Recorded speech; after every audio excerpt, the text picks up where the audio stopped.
Bonjour peuple de Dieu, soyez bénis dans le nom de Jésus-Christ. Je suis très heureuse de vous retrouver avec la télévision OETV, dont le responsable est l'apôtre Steve Kunda, ainsi que son épouse, la prophétesse Deborah Kunda. Je bénis le Seigneur pour vos vies. Je suis le pasteur Kimino Siende de l'église triomphante Le Rocher à Bordeaux, visionnaire de l'église triomphante Le Rocher. C'est un ministère qui travaille dans le domaine prophétique, le domaine d'évangélisation et aussi le domaine de la louange, l'adoration ainsi que la délivrance. Je ne travaille pas seul, je travaille avec le pasteur Destin Siende qui œuvre au niveau du prophétique également. Et je suis dans la joie vraiment d'être ici en ce lieu pour pouvoir apporter la parole de Dieu parce que je voudrais dire à tous ceux qui regardent cette émission que Dieu vous aime passionnément et Dieu attend de vous que vous puissiez manifester aussi l'amour qu'il vous porte, quels que soient les temps et les circonstances actuelles, que vraiment Dieu puisse être la priorité dans vos vies à vous tous. Alors, je suis vraiment honorée de participer à cette émission. Et aujourd'hui, je voudrais nous parler de quelque chose qui est très important. Il s'agit là de la vision, puisque le Seigneur, lorsqu'il appelle, le Seigneur n'appelle pas au hasard. Le Seigneur appelle toujours sur la base d'une vision. Alors, je voudrais, s'il vous plaît, que nous puissions lire la parole de Dieu dans le livre de Exode 25. Je lis la parole du Seigneur à partir du verset 1. L'Éternel parla à Moïse en ces termes. Invite les Israélites à me faire des offrandes prélevées sur leurs biens.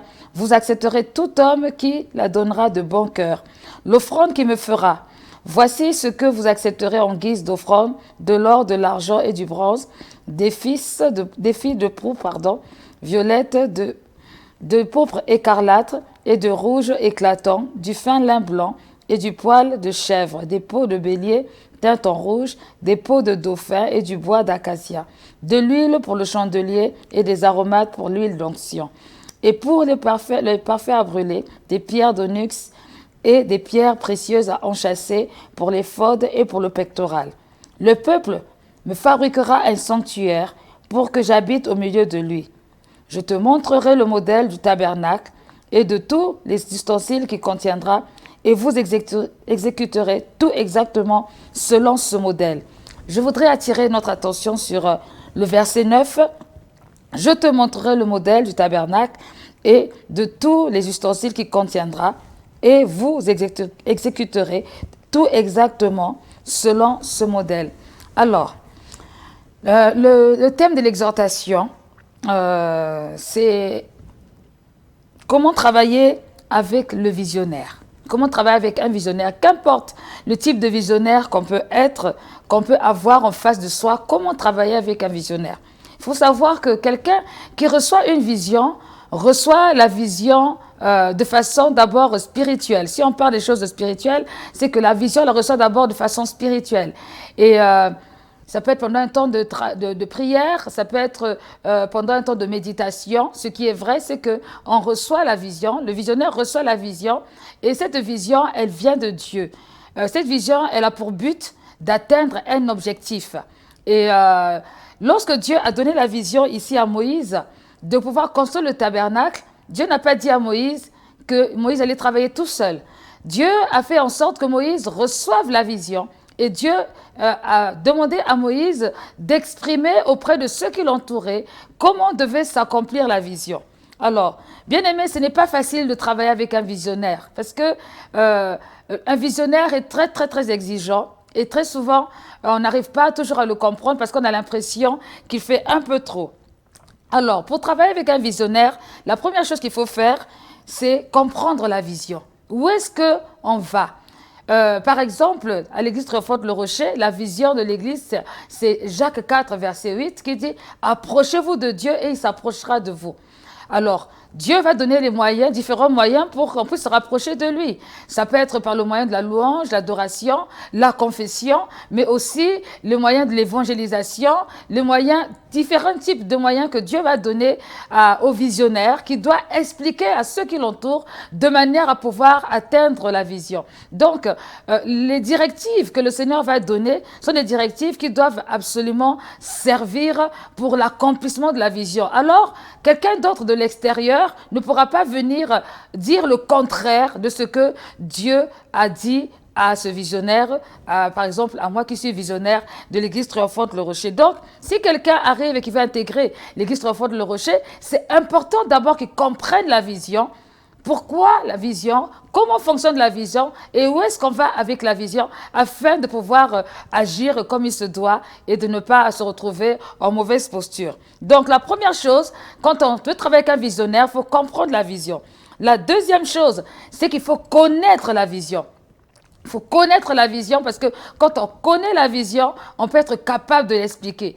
Moïse avait reçu la vision, il devait travailler avec Olaleb, Betsalel et ainsi que tous ceux qui devaient venir offrir les offrandes pour pouvoir faire construire le tabernacle. Il a fallu que Moïse puisse expliquer ce qu'il avait vu et qu'il soit rigoureux par rapport à ça. Et ceux qui devaient travailler dans cette vision devaient comprendre la vision et connaître la vision pour ne pas faire du n'importe quoi. La troisième chose, c'est avoir confiance au visionnaire. Il faut avoir confiance au visionnaire. Le visionnaire est celui qui sait là où il va. C'est un peu comme si on rentre dans un bus. Quand on rentre dans un bus, on a un chauffeur. Le chauffeur, il connaît le départ de son itinéraire et il connaît la fin de son itinéraire. Ceux qui rentrent dans le bus, ils rentrent en marche, ils font confiance au chauffeur jusqu'à ce que le bus puisse atteindre sa destination et là, les choses vont aller bien. Donc, celui qui rentre dans le bus ne veut pas dire au chauffeur, bah non, moi je suis pas d'accord, j'ai envie de partir, je sais pas moi, à un autre endroit et là où vous allez, ça ne me convient pas. Non, parce que dès le départ, il y avait un choix qui a été fait. Le chauffeur qui est le visionnaire savait là où il partait. Donc il fallait que celui qui a intégré le bus puisse aussi rentrer dans la même dynamique que le chauffeur de bus qui est donc le visionnaire. Quatrième chose, pour travailler avec un visionnaire, il faut cultiver l'humilité. Il faut travailler l'humilité parce que c'est pas facile. C'est pas facile. Parfois, le visionnaire peut expliquer des choses. On a du mal à les comprendre et on croit parfois bien faire, mais on finit par mal faire parce que on a été un peu maladroit ou on a fait un peu trop au-delà de ce qui était prévu. Et malheureusement, ça peut empêcher vraiment l'accomplissement de la vision. Moïse, lorsqu'il a reçu la vision, Moïse a expliqué ce qu'il devait faire et le verset 9 dit qu'il fallait faire tout exactement comme Dieu avait dit. Donc, lorsque le Seigneur donne les couleurs, il n'y a personne qui pouvait dire à Moïse que ben non, moi je trouve que le violet pourpre, c'est pas très joli. En fait, je pense que ça serait mieux que ce soit le vert. Même si c'est vrai que c'est bien le vert, mais ça ne correspond pas à ce que Dieu a décrit. Donc, c'est vraiment important de cultiver l'humilité pour se soumettre à ce qui va être dit par le visionnaire. La cinquième chose, c'est vous prier pour avoir le même esprit que le visionnaire. Prier pour avoir le même esprit. Lorsque Dieu envoie des serviteurs pour aider Moïse, conseillé par Jéthro, Dieu va faire descendre le même esprit qui était sur Moïse sur ceux qui devaient accompagner Moïse parce que sinon il allait y avoir du désordre, ils ne devaient pas se comprendre. Donc il faut prier pour avoir le même esprit que le visionnaire, le même état d'esprit, la même mentalité pour pouvoir vraiment travailler en harmonie. La sixième chose, c'est anticiper sur la réaction du visionnaire. Vous savez, lorsqu'on travaille avec une personne, qu'on vit avec cette personne, qu'on voit comment la personne agit, on peut anticiper sur certaines réactions pour éviter que les choses se passent mal. La septième chose, c'est être loyal vis-à-vis du visionnaire.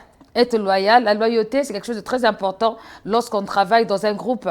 La loyauté, derrière la loyauté, il y a des récompenses. Dans la loyauté, il y a l'intégrité, il y a le fait d'être fidèle. Ça, c'est très, très, très important aussi à comprendre. Huitième chose, et je terminerai avec celle-là, c'est attention à ne pas porter de feu étranger. faire attention à ne pas apporter de feu étranger parce que malheureusement, le feu étranger, c'est copier la vision de quelqu'un d'autre, venir l'inclure dans la vision de la personne avec qui on travaille. C'est très dangereux. La Bible dit que Abihu et Aminadab, qui étaient les fils d'Aaron, ben, ils sont morts à cause de cela parce qu'ils ont apporté du feu étranger dans la vision que Dieu avait donnée auprès de Moïse. Donc, je ne peux pas vraiment rentrer dans les détails parce que le temps est court. Je développerai cela certainement à un autre moment. Mais voilà un peu, en gros, rapidement, comment faire pour travailler avec un visionnaire. Si vous développez ces choses, ce que je viens de citer, vous allez voir que vraiment, vous n'aurez pas beaucoup de problèmes avec les visionnaires et au contraire, les choses vont aller de l'avant et l'objectif sera atteint. Que le Seigneur vous bénisse. Nous aurons certainement d'autres occasions de pouvoir parler de la vision. Que Dieu vous garde précieusement et je vous dis à très très bientôt.